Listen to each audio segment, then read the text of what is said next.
首先这个是一个量杯啊，然后我们先把这个咖啡液给它兑出来。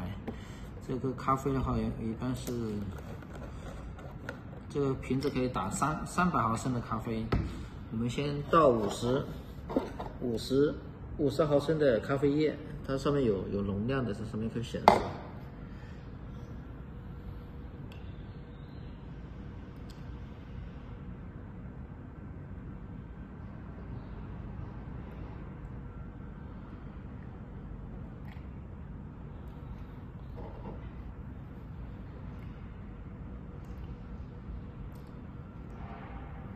倒30，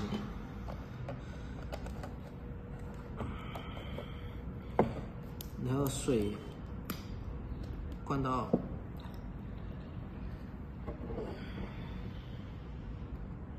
300毫升，这里调到用冰水。好了，要把这瓶子打开，然后倒到这个瓶子里面去。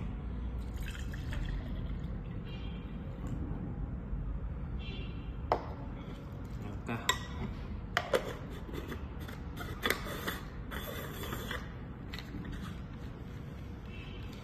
然后取出一个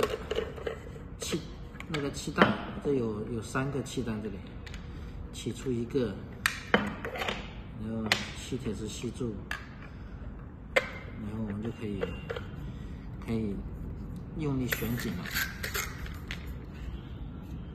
然后里面就已经有气体了，然后晃动2下，然后这个氮气咖啡就生成了，就可以打了。